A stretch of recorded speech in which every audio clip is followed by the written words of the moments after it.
4 दिन से दिल्ली एम्स में इसका इलाज चल रहा था। पूर्व में कोरोना संक्रमित ये मृतक पाया गया था। मरीज की मौत से परिजनों में कोहराम मच गया है। शामली के गौशाला रोड का निवासी ये मृतक बताया जा रहा है। तो शामली से हम आपको एक और बता रहे हैं जहां पर किस तरह से ब्लैक फंगस से मरीज की मौत हो गई है। शामली के गौशाला रोड का ये निवासी बताया जा रहा है। शामली से खबर जहां पर ब्लैक फंगस से एक मरीज की मौत हुई है। इधर ब्लैक फंगस से बुलंदशहर में भी पहली मौत हो गई है। उपचार के दौरान कैलाश हॉस्पिटल में मौत हुई है। कोरोना संक्रमित ये मरीज हुआ था। औरंगाबाद का रहने वाला ये मृतक युवक बताया जा रहा है।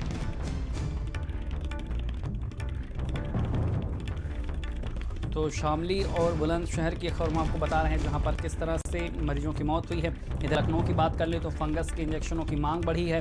ब्लैक फंगस के इंजेक्शनों की मांग तेज़ी से बढ़ रही है। आपूर्ति नहीं हो पा रही, इसलिए इंजेक्शनों की मांग लगातार बढ़ रही है। 200 इंजेक्शन की ज़रूरत है और आपूर्ति नहीं हो पा रही। 3 दिन में 22 इंजेक्शन की आपूर्ति केवल हुई है। दिन भर तीमारदार इंतज़ार करते रहते हैं। रात 11 बजे 4 मरीजों को इंजेक्शन मिला। 200 मरीज इंजेक्शन को तरस रहे हैं। और इसी खबर पर ज़्यादा जानकारी के साथ लखनऊ से हमारे साथ संवाददाता अनूप जुड़ गए हैं। मेरठ से हमारे साथ नरेंद्र हैं और बुलंदशहर से मनोज हमारे साथ जुड़े हुए हैं। बुलंदशहर का रुख करेंगे। मनोज, आज यहाँ पर ब्लैक फंगस के चलते मरीज की मौत हुई है। मामला बुलंदशहर का है जहां कैलाश हॉस्पिटल में इलाज चल रहा था। बुलंदशहर में 4 मरीज ब्लैक फंगस के हैं, जिनमें से एक मरीज की मौत हो गई है। कहीं ना कहीं जो लापरवाही है वो प्रशासन की है। अगर समय रहते हुए उन्हें अगर इलाज मिल जाता और इंजेक्शन मिल जाता तो शायद उस मरीज की जान बच सकती थी। तो उसकी कल शाम देर रात्रि मौत हो चुकी है और 3 मरीज अभी उनका इलाज चल रहा है। तो तीनों जो मरीज है उनमें भी डर भय है कि कहीं ऐसा न हो कि हमारे साथ भी कोई बड़ा हादसा हो जाए। बिल्कुल मनोज, यहाँ पर रिस्क लगातार बना हुआ है। मेरठ से नरेंद्र हमारे साथ बने हुए हैं। नरेंद्र, पश्चिमी यूपी में अब ब्लैक फंगस लगातार कहर बन रहा। बुलंदशहर की बात कर ले, वहाँ मरीज की मौत हुई। शामली की बात कर ले, वहाँ मरीज की मौत हुई और तेजी से मरीज भी बढ़ रहे हैं। बिल्कुल, पूरे पश्चिमी उत्तर प्रदेश में बहुत तेज़ी से सैलानी मरीज बढ़ रहे हैं और सबसे गंभीर बात यह है कि कल ही 11 मरीजों की जो संख्या है वो बढ़ी है इस टोटल में। अब 147 मरीज ऐसे हैं जो केवल मेरठ में भर्ती हैं। पश्चिमी उत्तर प्रदेश के अलग अलग अस्पतालों में जो मरीज हैं उनकी संख्या तो बहुत ज़्यादा है, लेकिन सबसे बड़ा सवाल ये है कि दवाएं नहीं हैं, इंजेक्शन नहीं हैं। दूसरी तरफ कल 2 मरीजों की मौत हुई मेडिकल कॉलेज में और इस तरीके से अब तक जो 16 मरीज हैं उनकी मौत हो चुकी है ब्लैक फंगस की वजह से। अभी हालत ये है कि शासन को कहा गया कि दवाओं की ज़रूरत है और जो डिमांड भेजी गई थी उसके सापेक्ष ये कह दिया गया कि आप लोकल ही कुछ ऑप्शन देख लीजिएगा। तो 2000 टैबलेट जो फंगल की टैबलेट है वो यहाँ लोकली खरीदी गई हैं और जो डिमांड भेजी गई थी उसके सापेक्ष में 10,000 टैबलेट की डिमांड भेजी गई थी, लेकिन 16 शीशियाँ एक सिरप की आई हैं जो ऑप्शनल सिरप है वो यहाँ पर भेजा गया है। तो 16 शीशी कितने मरीजों में वितरित हो सकती हैं समझा जा सकता है। 147 मरीज हैं और केवल 69 मरीज जो हैं वो मेडिकल कॉलेज में भर्ती हैं। बहुत सारे मरीज ऐसे हैं जो बेहद सीरियस हैं, आईसीयू में उनको शिफ्ट करना पड़ा है। ऐसी हालत में कई सारे मरीज हैं। अब स्थिति यह है कि चूँकि मार्केट में जो इंजेक्शन है उसकी उपलब्धता नहीं है, इसलिए जो प्राइवेट अस्पतालों में मरीज भर्ती हैं वो सारे के सारे या तो हायर सेंटर भेजे जा रहे हैं या फिर मेडिकल कॉलेज में उनको शिफ्ट किया जा रहा है, क्योंकि अब अस्पतालों ने हाथ खड़े कर दिए हैं कि वो इलाज नहीं कर सकते क्योंकि दवाएं नहीं हैं। जो सिरप भेजा गया है उसकी कीमत बताई जा रही है कि वो 25,000 रुपये का 1 शीशी सिरप है। 16 शीशी आई हैं। बात पैसे की नहीं है, बात यह है कि जो मरीज भर्ती है उनकी ज़िंदगी आखिर कैसे बचाई जा सकती है, ये बहुत बड़ा प्रश्न है। सरकार पिछले 7-8 दिन से ऐसे ही हाथ पर हाथ रखे बैठी है। जो इंजेक्शन का इंतजाम होना चाहिए, जो जीवन रक्षक इंजेक्शन कहा जा रहा है, उसका इंतजाम नहीं हो पा रहा है। बिल्कुल नरेंद्र, इंजेक्शन का बड़ा सवाल है। चाहे हम बात पश्चिमी यूपी की कर ले या लखनऊ की बात कर ले, जहां पर भी मरीज हैं यही हालात है। अनूप लगातार हमारे साथ लखनऊ से बने हुए हैं। अनूप, कल भी यही हालात थे, आज भी यही हालात हैं। जो मरीज हैं वो पहले इतनी लंबी प्रक्रिया है, यहाँ परमिशन लो वहाँ परमिशन लो, उसके बाद जब वहाँ रेड क्रॉस सोसाइटी पहुँचते हैं तो उनको वहाँ पर वायल ही नहीं मिलती इंजेक्शन की। लंबी वेटिंग के बाद भी कम ही मरीज ऐसे होते हैं जिनको यहाँ पर उनके परिजन इंजेक्शन हासिल कर पाते हैं। ये स्थिति लगातार बनी हुई है जिसकी वजह से ब्लैक फंगस की चुनौती और बड़ी होती जा रही।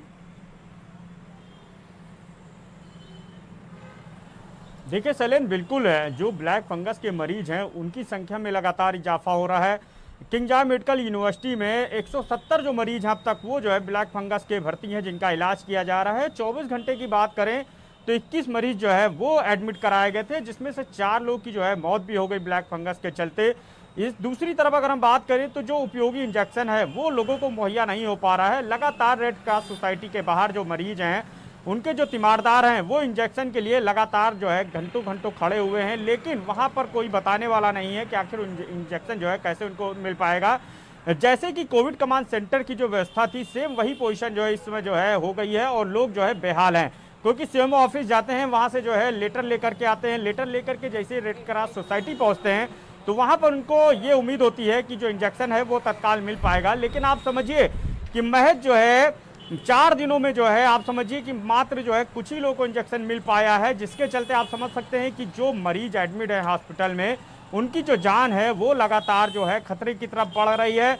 जाहिर सी बात है, सरकार ने जो है तमाम दावे किए थे, लेकिन सरकार व अधिकारियों की जो लापरवाही है वो लगातार दिखाई दे रही है। आखिर क्यों कोई व्यवस्था जो है नहीं की जा रही है, जबकि 1220 जो है बताया जा रहा है कि इंजेक्शन वो जो है केंद्र सरकार द्वारा जो है यूपी में भेजी गई है, लेकिन जो मरीज हैं जिस तरह से संख्या लगातार बढ़ रही है, और दूसरी तरफ इंजेक्शन और जो उपयोगी दवाइयां हैं वो ब्लैक फंगस के मरीजों को मुहैया नहीं हो पा रही हैं। रेड क्रॉस सोसाइटी पे आप समझ लिए सैलेन कि वहां पे जो तीमारदार हैं वो रो रहे हैं, वो गुहार लगा रहे हैं। पिछले 2-3 दिन से यही हाल है कि 24-24 घंटे से तीमारदार इंजेक्शन के इंतजार में खड़े हैं, लेकिन उनका इंतजार पूरा नहीं हो रहा। मनोज बुलंदशहर से लगातार हमारे साथ बने हुए हैं। मनोज, यहाँ पर एक मरीज की मौत हुई है ब्लैक फंगस के चलते, अब कोई अलर्ट दिख रहा है? खासतौर पर जब पहले ही सरकार ने कहा था कि ईएनटी के जो डॉक्टर हैं वो सतर्क रहें, इस तरह की टेस्टिंग को प्राथमिकता दें।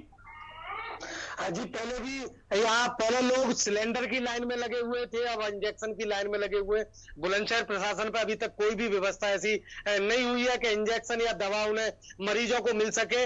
इसीलिए वो अभी तक 3 जो मरीज और हैं वो प्राइवेट अस्पताल में भर्ती है। सरकारी अस्पतालों में कोई इलाज नहीं है, ना उनके लिए दवाई है, ना कुछ है। तो जो और लोग हैं, जो 3 मरीज हैं, उनमें भय है कि कहीं ऐसा ना हो हमारे साथ भी हादसा हो जाए, तो उन्हें प्राइवेट अस्पताल से कहीं दूसरी जगह रेफर करने की तैयारी चल रही है। ना दवाई है, ना इंजेक्शन है, ना सिरप है, कोई भी अभी तक उनके लिए व्यवस्था नहीं है। जी बिल्कुल मनोज, तमाम जानकारी देने के लिए आपका शुक्रिया। मेरठ से नरेंद्र हमारे साथ लगातार बने हुए हैं। नरेंद्र, जो मेरठ के हाल हैं उससे सटे हुए जो जिले हैं, चाहे मुजफ्फरनगर की बात कर लें, शामली की बात करें, बुलंदशहर की बात मनोज बता ही रहे थे, अभी तक ये हाल है कि जब इसे महामारी घोषित कर दिया गया है, लगातार मरीज सामने आ रहे, और ये ऐसे मरीज होते हैं कि जिन्हें सर्जरी भी करनी पड़ती है, उनकी जान हमेशा जोखिम में होती है, उसको लेकर भी कोई संजीदगी नहीं दिख रही। देखिए, ज़मीनी तौर पर एक जो मूवमेंट दिखना चाहिए अधिकारियों का इस महामारी को लेकर, वो बिल्कुल नहीं दिख रहा है। आप जान लीजिए कि जितने भी अस्पताल हैं वहाँ पर अभी तक किसी अधिकारी ने इस बीमारी को फोकस करते हुए कोई विजिट नहीं किया है, वहाँ की व्यवस्थाएं नहीं देखी हैं। केवल एसी कमरों में बैठ के जो डायरेक्शन है वो दे दिए जाते हैं और कह दिया जाता है कि आप ये व्यवस्था कर लीजिए। जहाँ तक बात करें दवाओं की, तो पिछले 1 हफ्ते से लगातार पत्राचार किया जा रहा है शासन से, और यहाँ के अधिकारी वहाँ के अधिकारियों के लगातार कांटेक्ट में हैं, मगर जो लाइफ सेविंग इंजेक्शन है उसका अकाल पड़ा हुआ है। ये कहा जा रहा है कि 1100 से ज़्यादा इंजेक्शन आए, लेकिन अगर उस हिसाब से देखें तो 800 के करीब इंजेक्शन तो हर रोज केवल मेरठ में ही जरूरत है। इतने सारे मरीज हैं, एक मरीज को 4 से 5 इंजेक्शन रोज इंजेक्ट किए जाते हैं। अब स्थिति यह है कि कोरोना तो थम गया है, 200 से कम मरीज पिछले 24 घंटे में हैं, लेकिन कोरोना से होने वाली जो मौतें हैं वो नहीं रुक पा रही हैं। कल 12 लोगों की मौतें हुई हैं, जबकि 187 जो हैं वो नए मरीज सामने आए हैं। अभी भी 2000 से ज़्यादा ऐसे लोग हैं जो होम आइसोलेशन में हैं, और कल जो सैंपलिंग है वो 9,500 के आसपास है। आप समझ लीजिए कि जो मौत का आंकड़ा है उसको जिला प्रशासन, स्वास्थ्य विभाग, मेडिकल कॉलेज मिलकर नहीं रोक पा रहे हैं। ये ज़्यादा गंभीर स्थिति है, क्योंकि जब इतने कम मरीज हो गए हैं तो किसी भी तरीके से जो कोरोना के पेशेंट हैं उनकी जान बचाने की कोशिश की जानी चाहिए। लेकिन अब चूंकि संख्या कम हो गई मरीजों की, इसलिए अधिकारियों का फोकस भी घट गया है, और अधिकारी जो दूसरी महामारी है ब्लैक फंगस, उसको लेकर भी कहीं कहीं इतना ज़्यादा एक्टिव नहीं दिख रहे जैसे कोरोना को लेकर थे। लेकिन जिस तेज़ी से ये बीमारी बढ़ रही है, निश्चित तौर पर पश्चिमी उत्तर प्रदेश के सारे ज़िलों में एक अलग तरीके का भय फैला हुआ है कि जिसको कोरोना हुआ है उसको ये बीमारी ज़रूर होगी, क्योंकि ऐसे ऐसे मरीज मिले हैं जिनके अंदर ब्लैक और वाइट दोनों तरह के फंगस पाए गए हैं। ऐसे मरीज बहुत ज़्यादा रेयर होते हैं, लेकिन उसके बावजूद भी जो एक सक्रियता दिखनी चाहिए, जो एक बिल्कुल ये संक्रमण के बाद ये बड़ी समस्या के तौर पर नरेंद्र ये उभरा फंगस, लेकिन जो यहाँ पर संजीदगी दिखनी चाहिए थी वो दिख नहीं रही है, जिसके कारण लगातार मरीजों के सामने चुनौती बनी हुई है। शामली से हमारे साथ रवि भी जुड़ गए हैं। रवि, शामली में भी मरीज की मौत हुई है ब्लैक फंगस के चलते, क्या जानकारी मिल पा रही है और अब किस तरह का अलर्ट दिख रहा है वहां पर प्रशासन में? शैलेंद्र, बिल्कुल देखिए, ब्लैक फंगस के एक पेशेंट की जो है मौत हुई है। हालांकि उनकी जो मौत वो दिल्ली के एम्स हॉस्पिटल में हुई है, जहां पे उनका उपचार पिछले 4 दिनों से चल रहा था और वहां पे उनकी मौत हुई है। शामली जनपद में अगर बात की जाए तो ब्लैक फंगस के लिए किसी तरह की कोई व्यवस्था स्वास्थ्य विभाग की ओर से नहीं है, मात्र यहाँ पे एक रेफर सेंटर बन गया है। ये अगर कोई ब्लैक फंगस का जो पेशेंट मिलता है तो तत्काल उसको जो है रेफर कर दिया जाता है और उसका उपचार या तो मेरठ होता है या फिर सहारनपुर में होता है, जहाँ पे कमिश्नरी है, क्योंकि यहाँ पे जिला स्तर पर कोई व्यवस्था जो है सरकार की तरफ से नहीं की गई है और जिला प्रशासन भी व्यवस्था कराने में पूरी तरह से नाकाम है। क्योंकि ब्लैक फंगस पेशेंट मिलते हैं तो उनका जो है जो ट्रीटमेंट है वो कमिश्नर के लेटर के बाद जो है दिया जाता है, तो वो कमिश्नरी जो है मेरठ और सहारनपुर में है। यहाँ पे कोई किसी तरह की व्यवस्था नहीं है, जिसके चलते शामली के लोग अब यूपी नहीं दिल्ली और पड़ोसी राज्य हरियाणा तक जो है वहां पे पहुंच रहे हैं ब्लैक फंगस का इलाज बिल्कुल रवि, यही समस्या है कि लगातार यहाँ पर मरीज बढ़ रहे हैं, मौतें बढ़ रही हैं, चुनौतियां हैं, लेकिन ना तो इंजेक्शन यहाँ पर मिल पा रहा है और ना ही यहाँ पर वो संजीदगी दिख रही है। तमाम जानकारी देने के लिए आप सभी संवाददाताओं का बहुत शुक्रिया। तो लगातार हम आपको बता रहे हैं किस तरह से ब्लैक फंगस की चुनौती बनी हुई है। बात अगर चाहे लखनऊ की कर ले तो लंबी कतार है यहाँ पर परिजनों की जो इंजेक्शन के लिए भटक रहे हैं, चक्कर काट रहे हैं।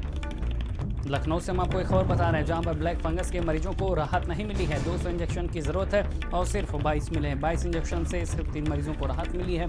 अधिकारी इंजेक्शन मुहैया कराने में नाकाम साबित हुए हैं। तीमारदार रेड क्रॉस सोसाइटी में डेरा जमाए हुए हैं। लखनऊ के